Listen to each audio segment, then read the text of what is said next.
नमस्कार दोस्तों, मेरा नाम अभिषेक चौहान है और आप सभी लोगों का स्वागत है। दोस्तों, मैं सबसे पहले तो मैं अपने सब्सक्राइबर्स से माफी चाहता हूं कि बहुत दिन के बाद मैं एक वीडियो बना रहा हूं। काम के कारण, व्यस्तता के कारण, काफी ट्रैवलिंग के कारण मैं नहीं बना पा रहा था।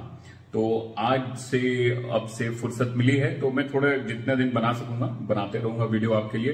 काफी लोगों की रिक्वेस्ट्स आती थी कि सर वीडियो बनाएं, तो आज से चलिए श्री गणेश करते हैं, शुरू करते हैं। और इस वीडियो में हम बात करेंगे कि जो current state of box office है वो ऐसा क्यों है, बॉक्स ऑफिस ऐसा क्यों बिहेव कर रहा है, इतनी वॉलेटिलिटी क्यों आ रही है, क्या चक्कर है, कौन सी फिल्में चल रही हैं, कौन सी नहीं चल रही हैं, क्यों चल रही हैं, कैसे चल रही हैं, इन सारी चीजों पे चर्चा करने की कोशिश करेंगे इस वीडियो पे।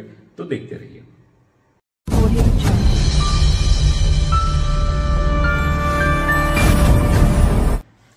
दोस्तों, अभी परसों तरसों पठान ने अपनी 50वां दिन सेलिब्रेटेड इट्स 50 डेज और मेरे सिनेमा में भी पिक्चर ने 50 दिन पूरे किए, जो कि अपने आप में एक बहुत ही बड़ी उपलब्धि है, एक बहुत ही बड़ी अचीवमेंट है ये। एंड दिस हैपेंड 17 साल के बाद में ये हमारे यहाँ हुआ ऐसा। तो सवाल ये है कि एक तरफ पठान है जो कि 530-540 करोड़ का धंधा कर रही है, दूसरे तरफ दूसरी फिल्में हैं जो कि 2 करोड़, 3 करोड़, 5 करोड़, 6 करोड़ की ओपनिंग के लिए स्ट्रगल कर रही हैं। 50 करोड़ लाइफ टाइम भी पॉसिबल नहीं हो पा रहा है और वहीं पे पठान 50 करोड़ का एक दिन मना रही है, या 3-4 दिन लगातार पठान 50 करोड़ के ऊपर चली गई। तो एक ऐसी सिचुएशन भी है और एक तरफ ऐसी सिचुएशन है कि जहां पे फिल्में 50 करोड़ के लिए स्ट्रगल कर रही है। तो ये जो वॉलेटिलिटी है मार्केट का, जो एक मिड ग्राउंड कहीं पे नहीं मिल पा रहा है बॉक्स ऑफिस को, या तो फिल्में एकदम रॉकेट कर रही हैं या तो फिल्में एकदम ही टैंक कर रही हैं। तो ये जो बीच का मिड ग्राउंड है ये बड़ा मुश्किल से हो पा रहा है। अभी जो रणबीर कपूर की भी फिल्म आई है तू झूठी मैं मक्कार, उसकी भी जो ओपनिंग थी वो लगभग 15 करोड़ की ओपनिंग थी, बट जो एक फ्लो होना चाहिए था पहले दिन से, जो मैंने भी उम्मीद किया था, I was very bullish on the film, और मैंने भी उम्मीद किया था कि वो धंधा निकालेगी पिक्चर, लेकिन वो शायद वो बिजनेस नहीं कर पाई पिक्चर। और अंतगतवा वो फिल्म, मुझे लगता है कि ये इतनी बड़ी फिल्म होने के नाते I think it will be fair to call it an underperformer because it hasn't performed up to the potential. अगर आप तू झूठी में मकार को देखें, जो बजट है, जो हीरो है, जो स्केल है, जो डायरेक्टर है, तो जो उस हिसाब से ये धंधा निकाल रही है पिक्चर, तो उस हिसाब से अगर आप देखें तो थोड़ा डिसअपॉइंटिंग जरूर है पिक्चर का। तो ऐसा क्यों हो रहा है, वाई इज दिस हैपनिंग कि जो पिक्चरें चल रही है, वहीं पठान के पहले जो हिंदी फिल्म जो बहुत सक्सेसफुल हुई थी वो दृश्यम थी। दृश्यम के रिलीज के पहले लोगों ने कहा था कि 50 करोड़ करेगी कि नहीं करेगी, 60 करोड़ करेगी कि नहीं करेगी, 75 करोड़ करेगी कि नहीं करेगी, but Drishyam nearly reach 250 crore. Can you imagine that?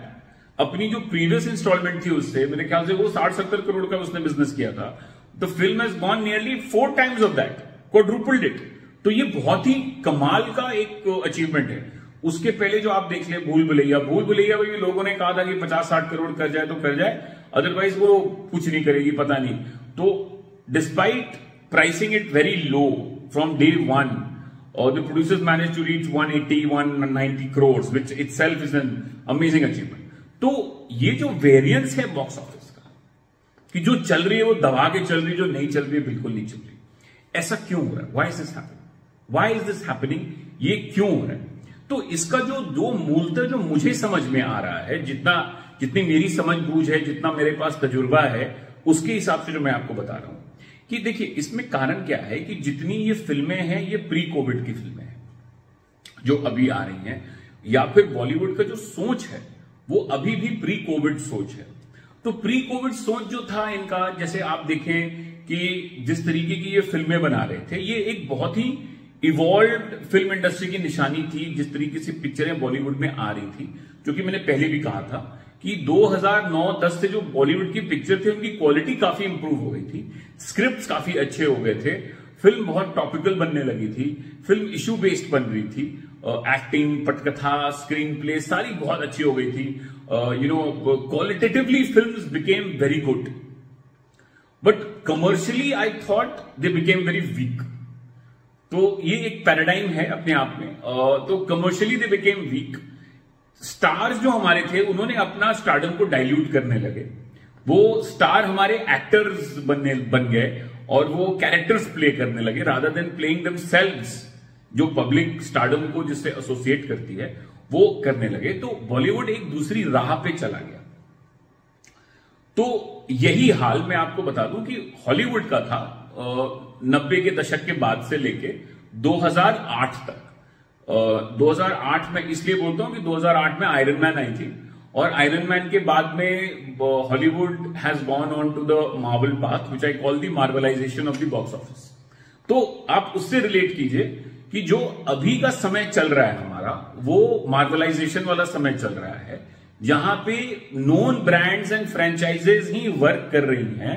Otherwise बाकी चीजों का वर्क करना बड़ा मुश्किल सा लग रहा है। ओरिजिनल फिल्म्स या फिर completely out of the ordinary original films का पब्लिक को उठाना या उसको लेना हाथों हाथ बहुत मुश्किल हो जा रहा है। लेकिन अगर आप उसको फ्रेंचाइज वे में ला रहे हैं तो ये इसका one of the major reason है कि स्टार्स का जो वैल्यू है वो डाइल्यूट हो चुका है, बिकॉज ये लोग कैरेक्टर्स प्ले करते हैं। जो हमारे नए एक्टर्स आए, जो न्यू जनरेशन के एक्टर्स हैं पोस्ट ऋतिक रोशन, उन्होंने कभी अपना इमेज नहीं बनाया है। तो ये एक कारण है। They don't have an image, they never went for a macho image also. Macho image में क्या होता है कि आपकी एक कैप्टिव ऑडियंस हो जाती है। जैसे आज के डेट पे भी सलमान खान हो, अक्षय कुमार हो, शाहरुख हो, इन सब ने प्रीवियसली एक्शन हिट्स दिए हैं। शाहरुख की आप करण अर्जुन बोल लीजिए, बाजीगर बोल लीजिए, आप और भी शाहरुख की फिल्में हैं जो एक्शन फिल्में थी, जो कि जिन्होंने अच्छा ओपनिंग लिया था, अच्छा बिजनेस किया था। So the people have in their back of that mind कि वो एक्शन इमेज है शाहरुख का। आर्यवन बोल लीजिए या मैं हूं ना में बोल लीजिए, मैं हूं ना was also an action entertainer. तो आप इन सारी फिल्मों में शाहरुख का बहुत एक्शन इमेज रहा है। तो उससे पठान को रिलेट किया और they got it right, they got the formula right, they got everything right, being a franchise, part of a universe, and the film just skyrocketed. तो वो फिल्में हॉलीवुड में भी नहीं चल रही थी। वहां पे हॉलीवुड में भी आप देखिएगा कि 2008 के बाद में विल स्मिथ जो इतने बड़े स्टार थे, उनकी बॉक्स ऑफिस टैंक कर गई थी। टॉम हैंक्स की बॉक्स ऑफिस टैंक कर गई थी। आपको विल फेरल और जो ये कॉमेडियंस थे, एडम सैंडलर, जो कि 100 मिलियन की बिजनेस कर पाते थे, उनका धंधा नहीं होने लगा। तो वहीं पे आप देखिएगा कि जिम कैरी का धंधा बंद हो गया होना। So all these actors started facing diminishing returns after 2008। और सिमिलरली बॉलीवुड में भी आप वही देख रहे हैं कि एक्टर्स लाइक आयुष्मान खुराना, राजकुमार राव, जो कि प्री कोविड एक काफी अच्छा धंधा निकाल लेते थे। आयुष्मान डूइंग 50 करोड़ और 80 crore was no big deal for him. His weekends were 30-40 crore. तो आयुष्मान रेगुलरली उतना वीकेंड कर रहे थे। Now he struggling to do 20-25 crore lifetime. तो आप वहां से आपको समझना पड़ेगा कि जो पैरेलल्स में ड्रॉ करने की कोशिश कर रहा हूं वो क्यों है। तो मूलतः कारण यही 3-4 है कि बॉक्स ऑफिस की ये सिचुएशन है। तो what is the way forward? The way forward मुझे लग रहा है कि देखिए, बॉक्स ऑफिस जो है वो हमेशा ब्रांडेड नेम्स पे चलता है। बॉक्स ऑफिस को ब्रांड चाहिए। Box office loves brands. Box office is in love with brands that have very clear cut messaging. घुमा फिरा के चीजें बॉक्स ऑफिस को समझ में नहीं आती हैं। आपको बहुत क्लियर कट भाषा में बात करना पड़ता है। तो पहले के जमाने में स्टार्स थे, आज के डेट पे फ्रेंचाइजेज हैं, आईपीज हैं, कैरेक्टर्स हैं। तो जो सबसे बड़ा धंधा लेके आते हैं इंटरनेशनली, अगर आप देख लीजिए, अभी आपके सामने अवतार रिलीज हुई है जिसने लगभग $2.2 बिलियन का बिजनेस किया है। उसके पहले आप स्पाइडरमैन ने भी कमाल का बिजनेस किया। तो these are the film that are doing the maximum business. तो ऐसे सिचुएशन में यू नीड आईपीज एक्सेट्रा। तो बॉलीवुड का भी जो फ्यूचर है that also lies in the fact that IPs, characters and franchises will dominate. Actors जो मुझे लग रहे हैं वो they can dabble in either mediums. तो उनके लिए भी अच्छा है। जो दर्शक क्वालिटेटिव चीजें खोजते हैं, जो अक्सर सिनेमा पे जो इल्जाम लगाया जाता है कि यार बड़ी घटिया फिल्में बनाते हैं यार, ये मतलब बताओ यार ये क्या बकवास बना रहे, तो ये बकवास चल भी जा रही है। तो cinema will not have, cinema needs to be, I think commercial cinema needs to be kind of freed from that. And I think the real great content and the cutting edge content will shift to OTT platforms. और जो सबसे अच्छा content है, जो आपको सबसे बढ़िया content है आज के डेट पे भी, वो आपको OTT प्लेटफॉर्म पे ही मिलेगा, सिनेमा के पर्दे पे नहीं मिलेगा आपको। सिनेमा के पर्दे पे आपको वो मिलेगा जो सबसे एक्सप्लोसिव, इमोशनली इमोटिव, जो आपको भावुक कर दे, जो आपको एक्साइट कर दे, जो आपके दिमाग में डोपामाइन के शॉट्स मारे, सेरोटोनिन के शॉट्स मारे, जो आपको फिजिकली एक्साइट कर दे, जो आपको पागल बना दे, चिल्लाने के लिए मजबूर कर दे, नाचने के लिए मजबूर कर दे, वो कंटेंट आपको सिनेमा में ज्यादा मिलेगा। और जो कंटेंट जो कि आप देख के बोलेंगे वाह क्या फिल्म थी यार, मजा आ गया, great cinema, great acting, great ये, this will shift more towards the OTT sides. So the lines are getting very clear now, thankfully. तो और बॉलीवुड में जो है ये करेक्शन का फेज है, ये I think producers also are learning. जिस तरीके से हम ट्रेड के लोग अभी सीख रहे हैं कि क्या चल रहा है भाई, क्या नहीं चल रहा है, हम भी ग्रैपल कर रहे हैं कि भाई क्यों नहीं चल रहा है। तो ये चीजें भी धीरे धीरे लोग सीखेंगे, लोग समझेंगे, प्रोड्यूसर्स समझेंगे, एक्टर्स समझेंगे, उनकी चॉइस ऑफ फिल्म्स चेंज होगी, कौन से सब्जेक्ट्स को बनाना है, किसको नहीं बनाना है। आज जैसे अक्षय कुमार हैं तो उनको अपनी पुरानी फिल्मों में जाना चाहिए, और जो अपनी फ्रेंचाइजेबल फिल्म्स हैं, जिनकी फ्रेंचाइजेज वो बना सकते हैं, उनको बनाना चाहिए। I think Akshay, it's high time he did a खिलाड़ी। I seriously think that he should do a Rowdy Rathod Part 2, and I think he should definitely start working on Suryavanshi. तो ये 3 फिल्में तो अक्षय कुमार को बिल्कुल करनी चाहिए। Salman Khan, I really am happy to see that he's coming in Tiger. I would love to see him in Dabangg. तो इन तरीके की फिल्में, अजय देवगन सिंघम में आ रहे हैं, जो कि अमेजिंग बात है। गोलमाल भी आनी चाहिए। तो द प्रॉब्लम है कि जो बड़ी बड़ी फ्रेंचाइजेज हैं वो मतलब 2 ही लोग के पास में है। एक तो 2 फ्रेंचाइज आपको जो कॉप यूनिवर्स है और गोलमाल है वो रोहित शेट्टी के पास है, और बाकी सारी YRF के पास है जो बड़ी बड़ी फ्रेंचाइजेज है। तो I think the between more franchises need to be developed, universes need to be developed by other producers also, and they also need to start working on that.